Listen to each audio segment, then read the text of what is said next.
Hi guys, family jirra jirtuu, uummata qaalii, uummata qashtii baga jiraattanii viidiyoon kee kan har'aa waa'ee Sumayyaa fi Sa'idooti jechuudha. Sumayyaa fi Sa'idoo wal biratti argee jennaan ani yoo duraa yoo viidiyoo isaanii argu waan isaa walitti deebi'an deebi'an seetiniin baay'ee tokko dasna jedhe jechuudha. Dubbiin immoo viidiyoo hanga xumuraa yeroo ilaalu dubbiin faallaa ta'e argame. Dhugaa dubbachuu fi osoo walitti deebi'an hedduu tokko das nama jedha. Garuu Sumayyaan hedduu tokko garaa jabaatti, Sa'idoon garaa nama nyaataa jechuudha. Inni waggaa kana ijoollee tiyya na dhoorgatte gara naan bahu gara naan na jalaa dheessite yeroo hedduu wal agarra jettee na kijibde jedhee innuyyuu isii hin dhiifne jechuudha. Akka nama ani waayyuu waliin godhini akka nama uguroolirraa turee wal arguutitti inni nagaa gaafachuuf itti deema. Isiin immoo hin feetu bakka hin barbaaddu jechuudha. Inni harka fuudhuuf itti deema. Nagaa gaafachuuf itti deema jechuudha. Waan isiin goote maraa dhiisee jechuudha. Gaafa booletti inni eegisanillee dhufee ijoollee teessee agarsiisa jettetiniin achi dhaabaa oolte ittiin dhufne waan hedduu karaa nama nyaatu jechuudha. Yeroo hedduu bakka kanatti ijoollee teessee agarsiisa jettetiniin agarsiisne.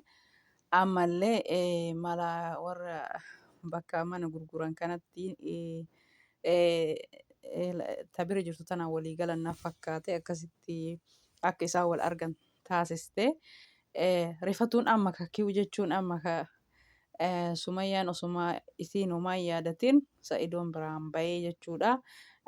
Inni Adaamaa jira. Adaamaa ka'ee dhufee nan arguun dhaqqabu jetteetuma isiin haasoftu inni ittuma ol seene. Maqaan isii Shibirru kan duraanitti na fakkaate. Shibirru min honesh jedhaa inni nagaa gaafachuuf itti deema. Ida dassante jettetiniini.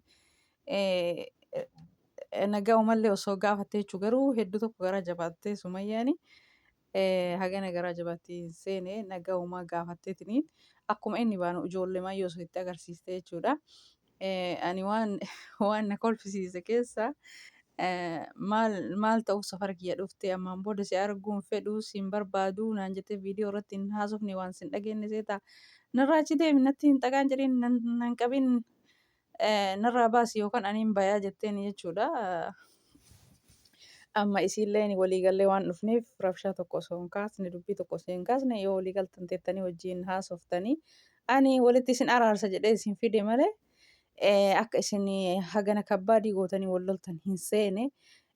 Haadhaa fi abbaan manaa ijoollee jidduutti qabanii garri wal fidan hin jiru eessa dhaqanii haga fedhanillee wal lolan haga fedhanillee turan walitti araaraman kan jedhu walitti isin araarsa jedheetiniin walitti isin fide malee hankanatti wal loltanii haga kana sadarkaan haga kana gayaa jedhee hin yaanne jettee jechuudha.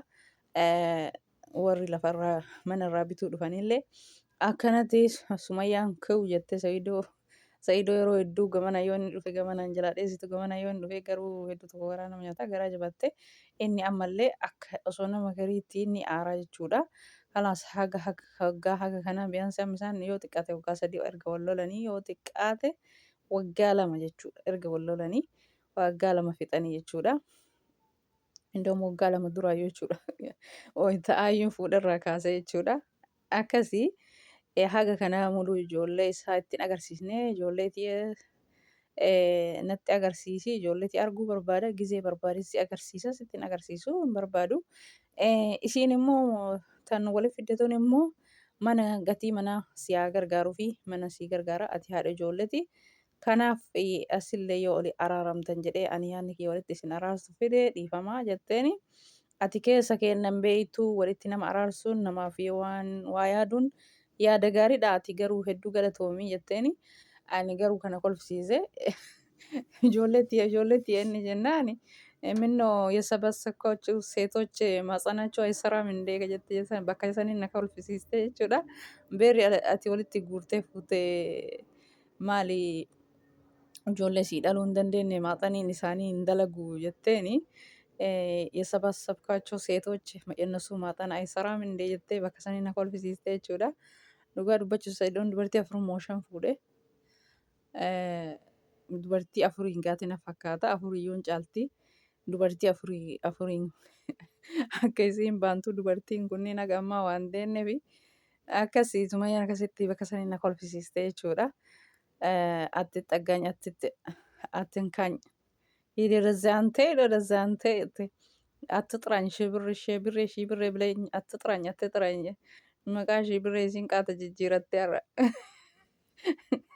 አይ ሰይዶ ወይተ ዱራኒ ሰዮ ያደት ጀቴቲ ከመቃ ኢሲቲ ዋምቴ መቃ ኢሲ ከዱራኒቲ ዋምቴ አትጥራኝ አንተ ሽብሬ maqaan isii kan duraanitti waamtuuf isiin akka isiin amma kalaas onnee ofii keessa isa baasteef fakkaatti.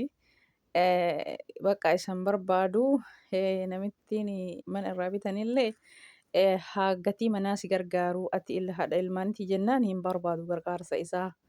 Duruuyyuu gargaarsa isaa malee jiraataa jira ilmaan kiyya wajjin haga ammaa erga na dhiisee wanni inni na gargaare tokko hin jiru ani gargaarsa nan barbaachisu hordoftoonni kiyya na gargaaranii na deeggaranii nan barbaachisu ani isallee hin barbaadu.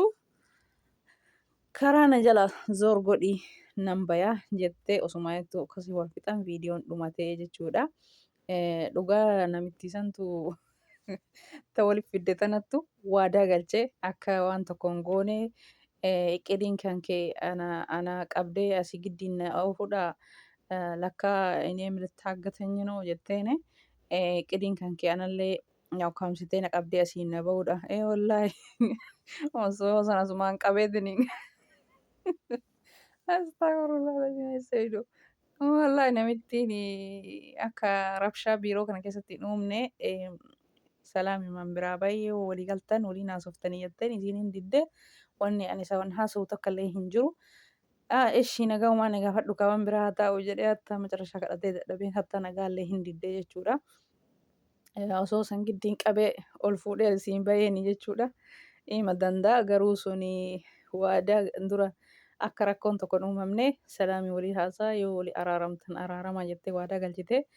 Sa'iidooliin akkasuma waadaa saniin diigu jedheeti osoo isiin tuqiin kadhataa dhaqee biraa bahee jechuudha.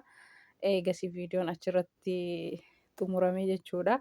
Ani yoo duraa akka kiyyatti walitti deebi'anii Sumayyaa fi Sa'iidoon bakka tokkotti viidiyoo isaanii waraabaniin agarree jechuudha. Gamma yoo isaan bakka tokkotti viidiyoo isaan dura argu waan isaan walitti deebi'an natti fakkaate jechuudha. Rabbiin walitti haa deebisu.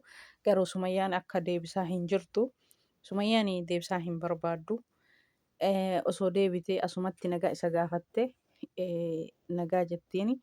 Hatta nagaa illee hin jenneeni haadha abbaa manaa isiiti. Haga fedhellee warraa ture abbaa manaa isiiti salaamtaa gaafattee teettee yoo waan danda'amu taate waliin haasoftee waan hin danda'amne taate immoo waanuma jiru waliin dubbatanii gargar salaamin deemanii garuu isiin baay'ee lola kaaftee jechuudha. Nagaallee si gaafachuu hin fedhu si wajjilleen ta'ee haasa'uu hin fedhu yoo ka'atiin naa bahi biiroo kana keessaa yoo ka'anas si bahan ofirraa deebistee jechuudha. Sa'idoo eenyumaa gonkumaa ofitiin xaggaasistuu jechuudha. Akka malee fuula guurtee lolteeni hedoo dazaante jetteeni dubartii walitti guurtee siin taane dubartii kaanii kan akkuma qaqqabuu babbaratte dubartii kaanii kan anillee qaqqabuuf dhufte natti dhagaan jedhin nan qaqqabin jettee uummata akka waan jecha irraan hambisne jechuudha.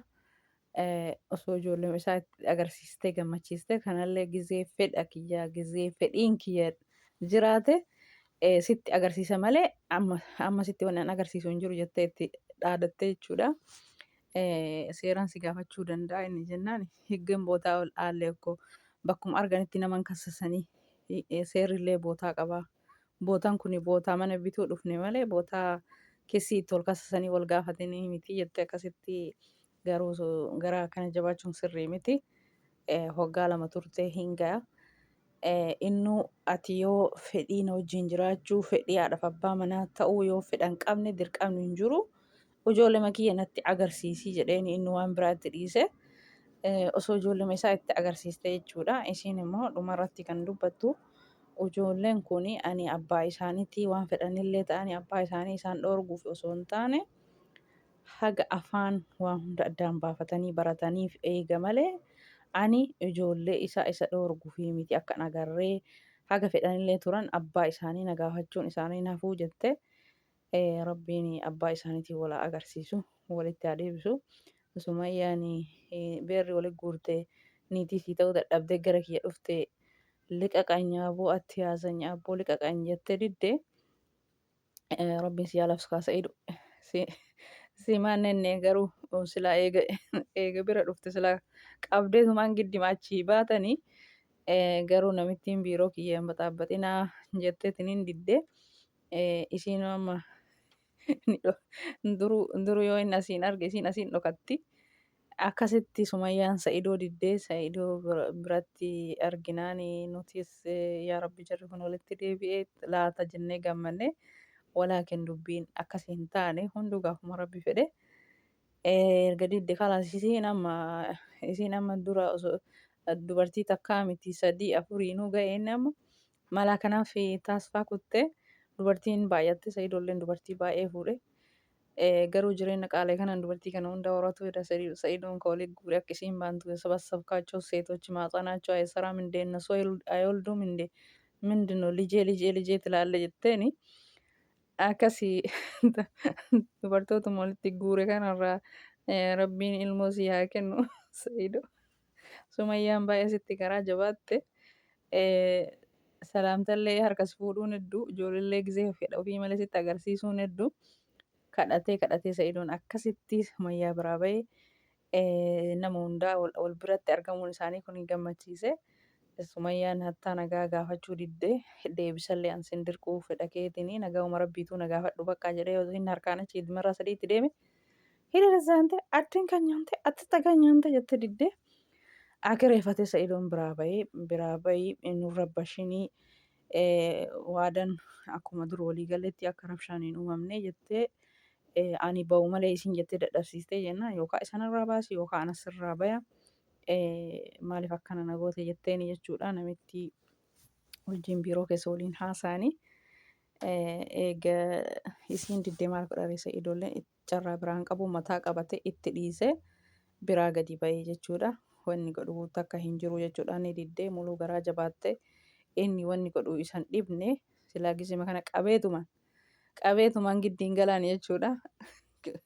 Garuu namitti rabshaan akka hin uumamnetti ammallee dhokadhee baya karaa na qopheessi isana jalaa zoor godhi jetteeni akkasii kana fakkaata viidiyoon Sumayyaa fi Sa'idoo baay'ee.